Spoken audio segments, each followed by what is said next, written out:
Hi, my name is Connor, and today's Snapshot is Saturday, Fireside Spats. Also lovely. The events and life of Charles Lindbergh is a complicated matter, to say the least, but the matter of discussion today is his conflict with the President of the United States at the time, Franklin D. Roosevelt. I'll be referring to him for the rest of this time as FDR. These two individuals were some of the biggest names in the country, and as World War II grew closer and closer, their conflict would as well. Now, I would ask that all of you keep in mind the stances and viewpoints of these two sides. As we are talking about this debate and leading up to World War II, I invite you to reflect on what side of this debate you would have been on if you lived during this time period. To start things off, FDR and Lindbergh have known one another for some time, but when they first disagreed, it occurred on February 9th, 1934, when FDR ended domestic airmail contracts with 30 airlines. On April 20th, Charles went to meet the president for the first time to discuss the airmail situation. Charles would describe this visit with the president as overly friendly, as if FDR was trying to give a friendly persona that Charles could not trust.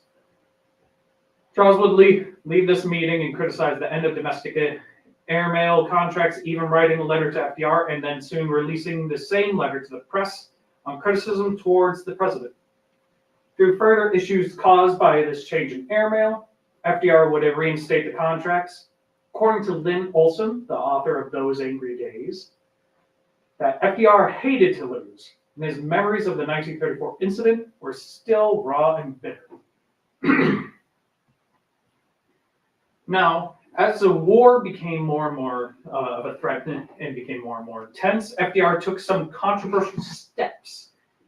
He was convinced that the United States needs to do their part in helping the Allies if war breaks out, and that those against the war, known as isolationists, were the biggest threats to the country and himself. As a result of this, he tasked J. Edgar Hoover, the director of the FBI, and his investigators to gain as much information on isolationists and political opponents, including Charles Lindbergh. Among the others beyond Charles that opposed the idea of entering a war in Europe were those that were part of the U.S. military. They were critical to the FDR administration. They admired the German government, but these military men didn't entirely agree with Nazi tactics. As the war grew closer and closer, in 1939, FDR announced neutrality for the United States as the war begins itself. While FDR himself was an interventionist, he would also label himself as an isolationist in order to gain public support.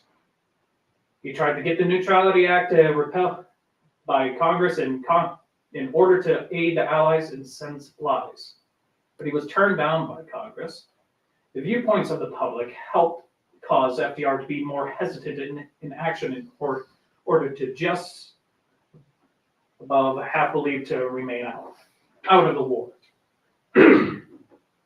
Amongst those against FDR were Charles Lindbergh and Colonel Truman Smith, both being isolationists, pro-German and anti-FDR administration. It took time until Charles became more of a vocal voice for isolation, but when he decided to deliver a speech on September 15th, the White House tried to offer him a new cabinet position in the FDR administration. Charles decided to decline such an invitation and gave his speech at Washington's Carlton Hotel. During his speech, Charles stated that it doesn't matter how many munitions to send to the Allies. To take part successfully in this conflict, America would need to send soldiers, and we may lose millions of American youth in the conflict. Charles would declare various reasons on why the United States shouldn't enter the war. His September 15th speech, which aired on 3 national radio networks in the country, which were the main radio networks then, made Lindbergh a prominent voice for the isolationist movement. With his now public presence as being an isolationist, old circles that he once was a part of turned away from Charles and criticized his views, such as J.P. Morgan banking, the British, the various newspapers and writers, such as writer Sherwood, and the FDR administration itself. As the war in Europe raged on, hysteria and belief of invasion from the Axis powers grew larger in the United States.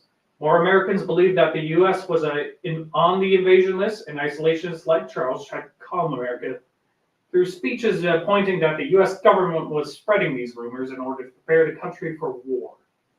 Charles would address the country in a radio broadcast about the hysteria and criticize the FDR administration, furthering FDR's rage towards Charles.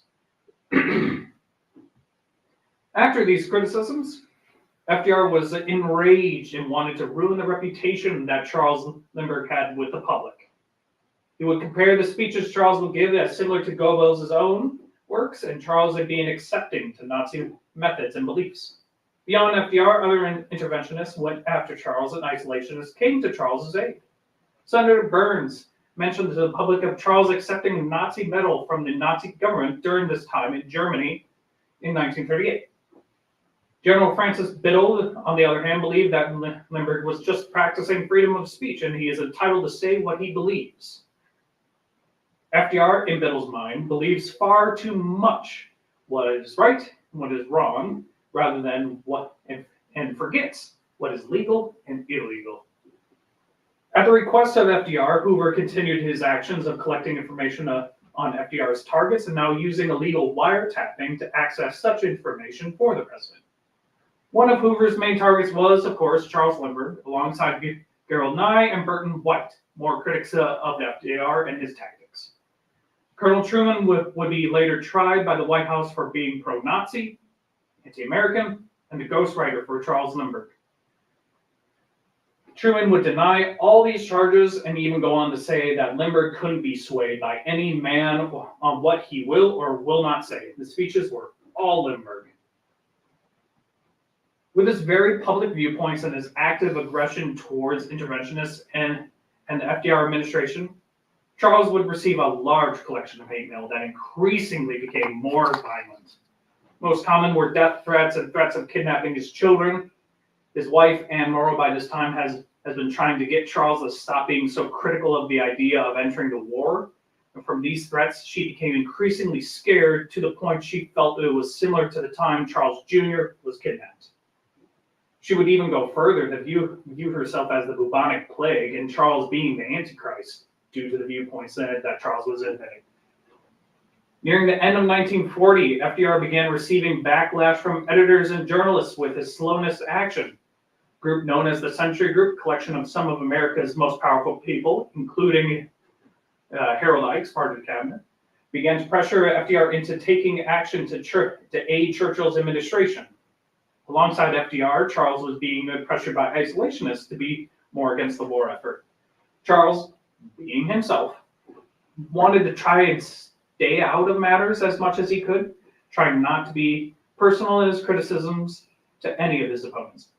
But the United States didn't see it the same. Due to Charles's views on the war, many of Anne's friends and old family friends of the Lindberghs turned away from them. Many Americans were angered by Charles's lack of care towards the British during the Blitzkrieg and bombings. Even fellow isolationists tried to get Charles to at least show some concern for Britain. From this continuous attacks and now growing involvement with America, FDR began to see Charles as a larger threat to his presidency and the survival of Britain.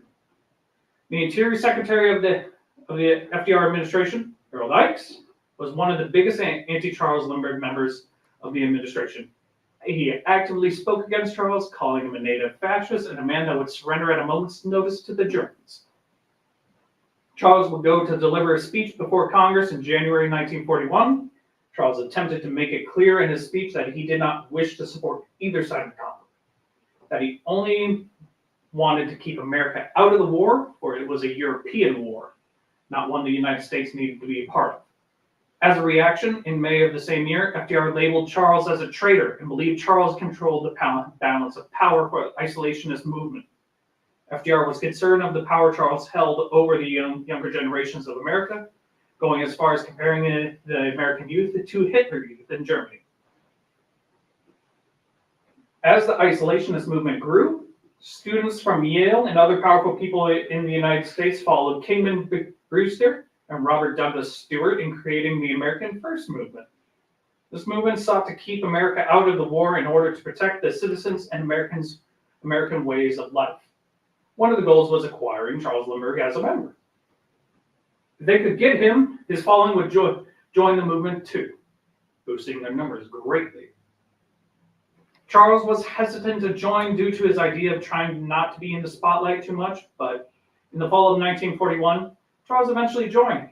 Charles was impressed by the Yale students and their movement, but he never tried becoming a chairman of the movement, for he wanted to remain nonpartisan as much as he could, to the dismay of the actual chairmen.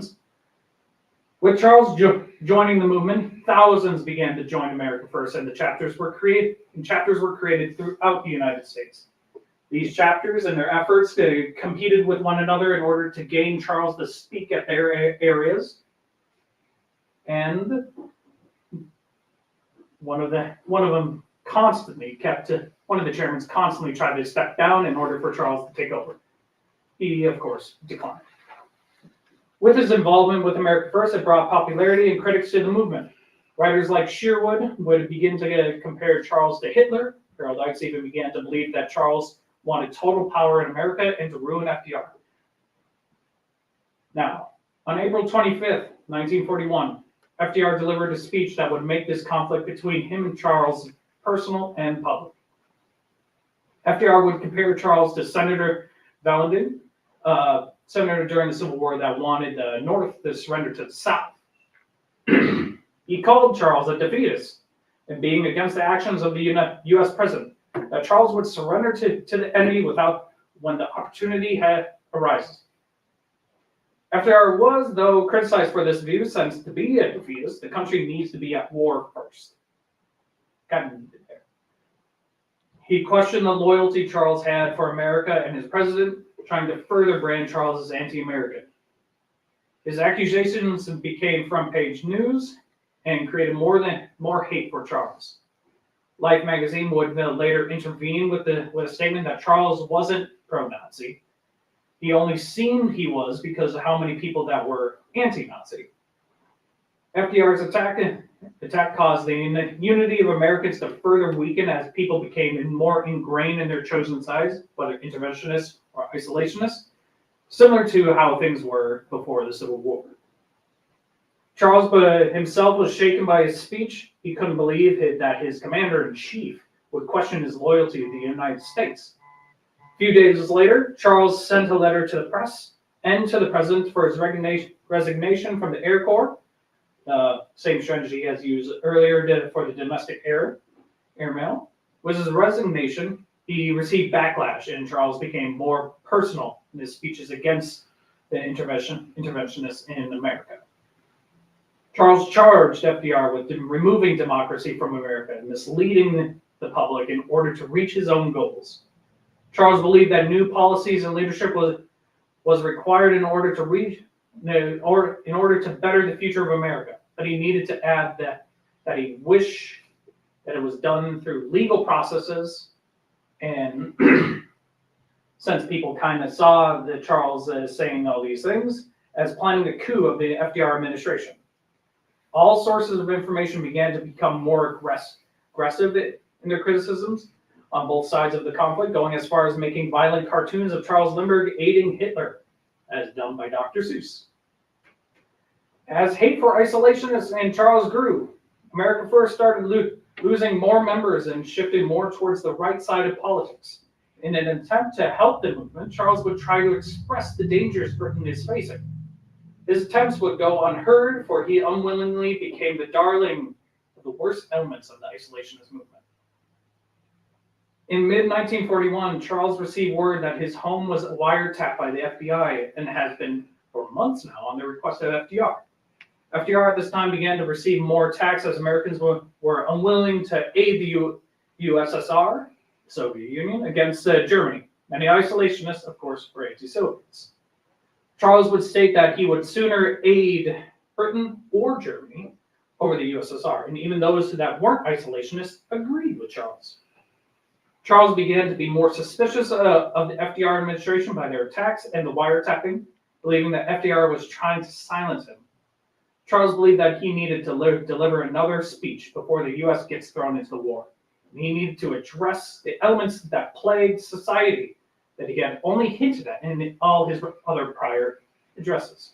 Before he can, Ike's, of course, raged once more against the aviator in July with attacks that focused on Charles's acceptance of the Nazi medal in 1938, and that Charles visited pre-war Nazi Germany not at the request of the U.S. military, but on his own initiative.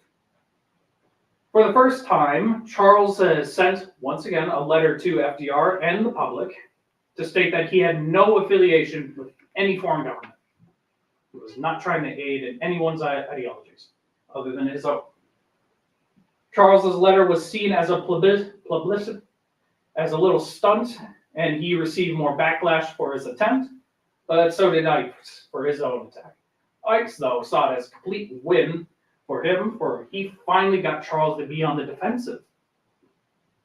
Now, Charles would meet the end of his isolationist career with his speech in Des Moines on September 11th, 1941. He would state the elements behind the movement for America to enter the war was the FDR administration, the British, and Jewish Americans. His speech focused more on the FDR administration and their attempts to get Americans to support the European war. Lindbergh would shift his focus from FDR towards American Jews and the British. Lindbergh would try to state that he understands American Jewish anger towards the Germans and the desperation of Britain. However, his speech, according to Anne Morrow, was filled with enough anti-Semitic remarks that it would cause more harm towards Jewish Americans than it would do good. In his speech, Charles attacked FDR once again by charging him with using war to justify restriction of congressional power, an assumption of dictatorial procedures. Due to his speech, it resulted in Americans being in an uproar so large that it almost fatally ended the America First movement. From the speech, America First began to receive a large amount of anti-Semitic letters that would begin the creation of the current America First movement we know today. Virtually almost every news outlet attacked Charles, including the isolationist sources.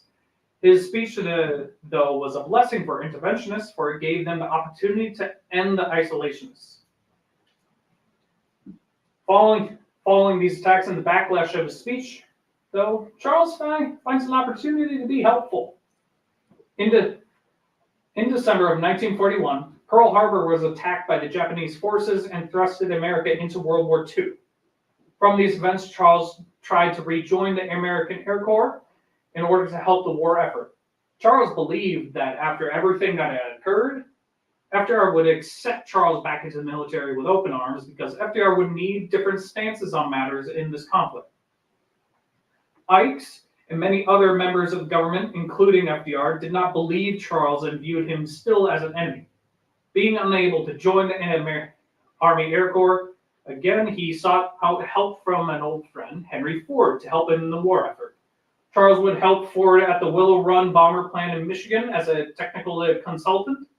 Charles would help improve the design and performance of Ford's manufactured planes and perform test flights of said planes. Charles would eventually become a civilian advisor in the South Pacific, where he would help out as much as he could there. And that is their also lovely conflict. If there are any questions, feel free.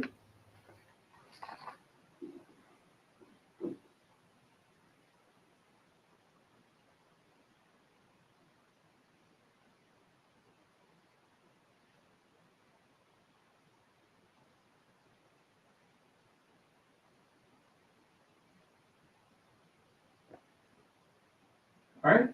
If there is no questions currently, I hope you all enjoyed, and that includes Snapshot Saturdays. We'll be opening up the museum here soon. The date will be posted here, and I hope to see you all soon.